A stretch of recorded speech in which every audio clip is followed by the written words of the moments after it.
Okay, so let's get into this. We're looking at, well, the end of a whole era. A really monumental final chapter. Right. The conclusion of Joshua's leadership, drawing from Joshua chapter 24. And it's not just about, noting a leader's passing. No. This is really a deep dive into how a collective promise, a huge commitment, could just shatter. Exactly. Our mission today is to understand why this passage, which on the surface feels so successful, so joyous. Like a happy ending. Yeah, why it actually holds one of the most profound warnings we have about how fragile our resolve can be. It's really a study in a generational memory versus just comfortable forgetting. It all kicks off in Shechem. Right. Joshua gathers all the tribes there for one last covenant ceremony. And that location is so important. It was already ancient ground, a place where big promises had been made before. This was, very solemn business. He's not just giving a speech, he's setting down actual statutes and rules. And the source says he wrote them right into the book of the law. This was binding. And the centerpiece of this whole event was something physical, wasn't it? An object lesson. A huge one. The witness stone. Joshua takes this enormous stone and puts it under a terebinth tree. Which was like a historically sacred meeting spot. It was. But the stone wasn't just set up as a memorial, hey, remember this day. It was something else. It was almost an antagonist. That's a great way to put it. Joshua says, behold, this stone shall be a witness against us. Against us, wow. For it has heard all the words of the Lord, lest you deal falsely with your God. Think about that.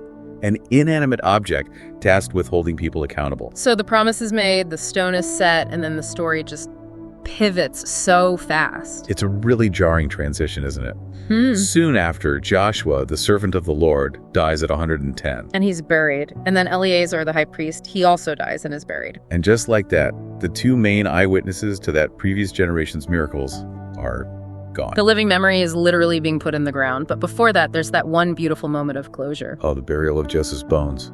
Yes.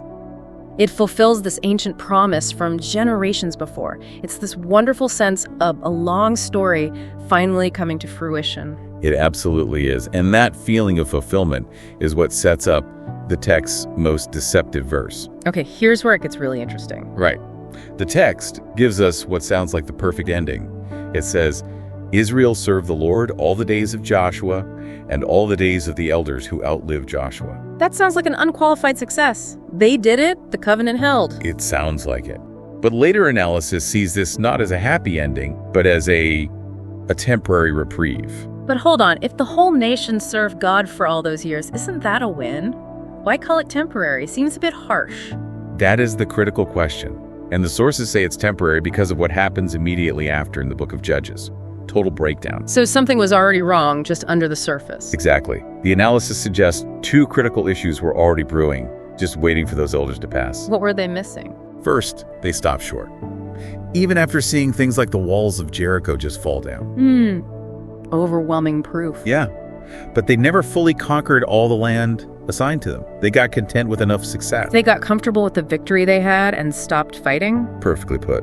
And worse, they were enjoying all the blessings the rest God provided, but they slowly began to forget who God was and what he'd actually done for them.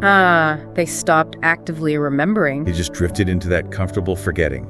And that's the very definition of the faithlessness we see explode in Judges. So the external victory was there, but the internal commitment was already fading. That stone didn't stop it. No. It shows that faithfulness isn't automatic. It demands maintenance, intentionality. The moment that direct living connection to the past was buried, the whole thing started to unravel. What disintegrated? So what does this all mean for you? The lesson we can pull from this is that the greatest challenge in any commitment, spiritual, personal, whatever, is staying alert and intentional after the initial success, after that rest sets in. It's easy to make a big promise when everything is on the line. It's much harder to keep it during the quiet routine of success. So we began with a physical monument, a stone set up as a witness. Let me leave you with this final thought to mull over. Okay.